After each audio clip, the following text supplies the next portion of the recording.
Side effects may include death, nausea, amnesia, the Powerpuff Girls, cancer. We interrupt this program with some breaking news. That's right. I'm joining the Apex Games. Me, Macro.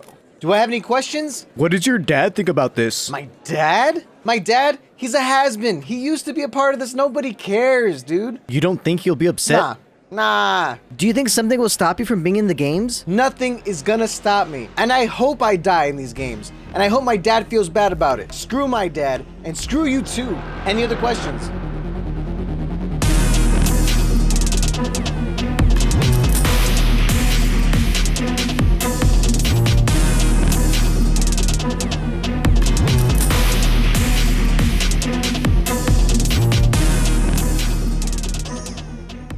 Any other questions? What are you wearing? Oh, my shirt? It's my new merch. You should check it out. Pre-order it. It's pretty fire.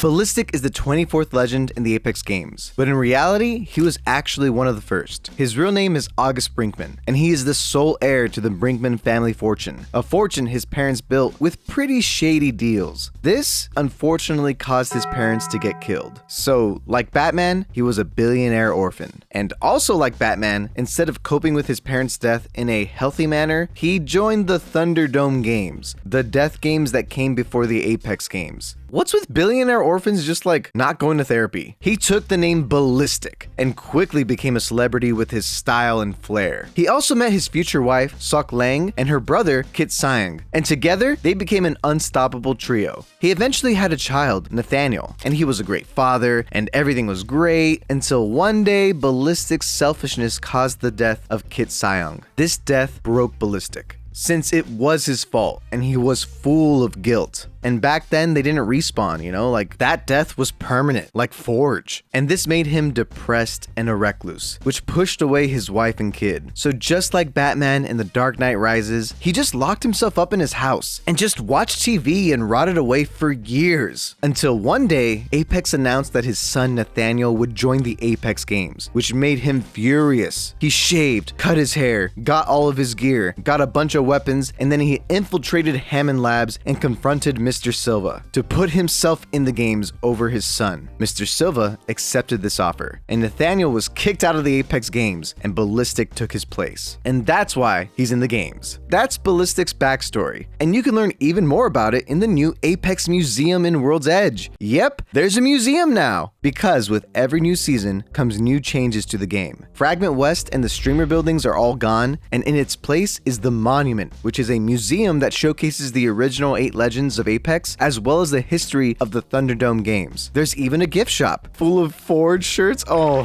so sad. Dude, they have so many Forge shirts because they expected to sell more because he was supposed to be alive. And then he's dead. Rest in peace. And for all my sweats, the streamer building has been safely moved to Lava City. Yay! There's a new survival item, the evac tower, which creates a temporary redeploy balloon. This is so useful and gives characters who lacked mobility a whole new option to traverse the map, but it can be destroyed pretty easily, so it's not super broken. But yeah, Valk is looking a lot less like a must pick. Sorry, Valk. The RE45 is on the floor, and the L-Star is back in the care package. Ranked added MMR, placement matches, and also made the entry fee a flat negative 35 points, so it's a little scuffed right now. Like, I think everyone hates it. And the biggest and best change by far is the brand new firing range, which is totally inspired by Titanfall's aesthetic. It has dynamic dummies, doors, death boxes, an obstacle course, zip lines, redeploy balloons, and an octagon to 1v1 in. Respawn, let us fight in here for Gun Run, please. Okay, so that's everything you need to know about the new season, and a little bit of the backstory for Ballistic. So now that we got that out of the way, let's learn how to play this old man, shall we? Ballistic's tactical is the Whistler. I can whistle, I just wanted to show you.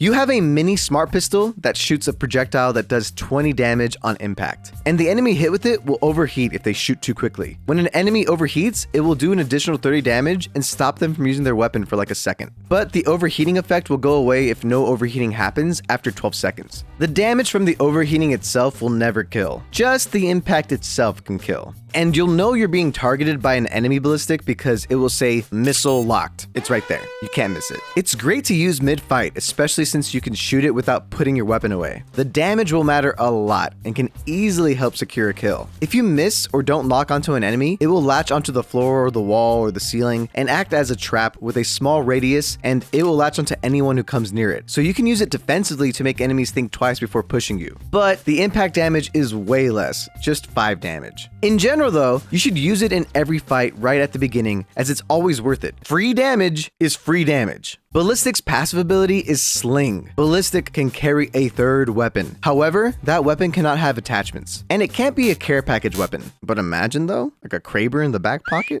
This passive in a vacuum seems kind of mid. I mean, sure, every now and then it's nice to quickly swap to a third weapon. Yeah, I see a PK, a flatline, and they're all like merged together. And there's like an EVO on your back ass. Especially off drop when ammo is scarce. And just having it in the back pocket as a backup option mid-fight definitely matters here and there. And also having the option early game to carry a third weapon that maybe your teammate needs and they're kind of far away from you, so you can take it to them. It's like a nice little bonus looting mechanic. But we all know that where it really shines is during his ultimate, which we have to talk about when talking about this passive. Ballistic's ultimate is Tempest. When activated, you and your team in a radius of 10 meters will have unlimited ammo, faster reloads, and faster weapon movement speed for 30 seconds straight. And your sling weapon from your passive will turn to its gold version. This means your third gun goes from 0 to hero, just like that.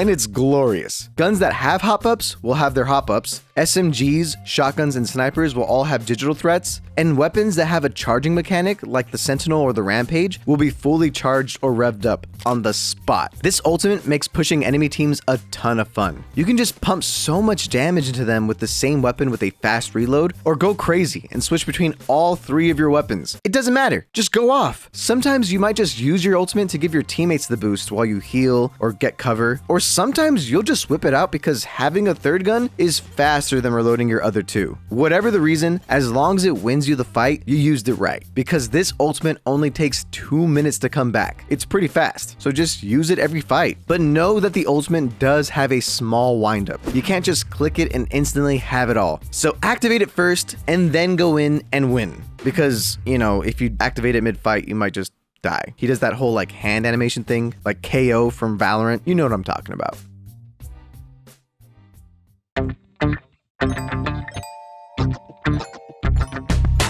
My father is Ballistic, so listen to these pro tips. Number 1, Ballistic's ultimate is extremely aggressive, so it pairs well with mobility legends like Octane, and you don't lose any of its effect after a Revenant totem either. Plus, hitting an enemy with a Revenant silence and your Whistler is just a crime against humanity. I mean, God, your screen is just so cluttered. Stop, make it stop. Number 2, the sights for the gold versions of each gun will always be the same one. So knowing what sight will be on your gun is good to know before going in with it. Like I said before, SMGs and shotguns have digital threats, as well as pistols. Assault rifles and LMGs have 2x sights, marksman guns have a 2x4, and snipers will have the digital sniper scope. I'm personally not a big fan of the 2x4, so you won't be seeing me rocking marksman weapons with Ballistic, but Respawn, a nice quality of life change, would be allowing us to choose which sight goes on our sling weapon during the ultimate. Maybe something in the settings, I don't know. There's a way you can probably maneuver it. I mean, I would just prefer a 3x on some weapons, or a red dot on the wingman. Something to think about, Respawn. Number 3, while his Whistler does break off if you lose line of sight with your target, or if the target goes past 75 meters, there's some abilities that will also make the tracking fail, and they are Bangalore Smokes, Wraith Phase and Portal, Ash Ultimate, Catalyst Ultimate, Gibby Bubble, Watson's Ultimate, which will straight up destroy it, and Mirage Clones, because it will trick you and you'll lock onto them sometimes. So, against these legends, use the Whistler wisely. Number 4, I made a whole tier list on my second channel ranking all of the sling weapons. You can check it out later, but essentially the the best weapons are the ones that get rare hop-ups like turbochargers and hammer points, or get supercharged like the Sentinel. But without a doubt, the best weapon to run as your third is the Rampage. Having a Rampage in your back pocket gives you so much extra added utility. The biggest boost is that your ultimate essentially allows for you to break doors. So if you see a Rampage, throw that on your sling. You won't regret it. Unless you suck with it, you noob. Ballistic is an incredibly fun legend to just go around and tear up lobbies with. His tactical is the right amount of annoying, and the rest of his kit just feels awesome to use. But does this make him a solid legend? I don't know. He does have a ton of potential, but Apex really rewards characters that benefit the whole team's survival. And while his ultimate can do that, I'm not sure if it's enough to push him over the top. On a quick side note though, I wish his ultimate turned each weapon into the overpowered versions of themselves. I'm talking fully auto Prowler, Disruptor Alternator, Season 1 Mastiff. Give the Wingman and RE45 the quick draw hop up on top of the one they already have. I don't know, I just feel like since it's only temporary, giving us that taste of these monstrous weapons could be insanely fun. But that's just me. Anyways, how is he for noobs? For noobs, I would say he is very easy to play. His whole kit is just super straightforward, and his tactical doesn't even require aim. So once you get used to his third weapon controls, you're in for a great time.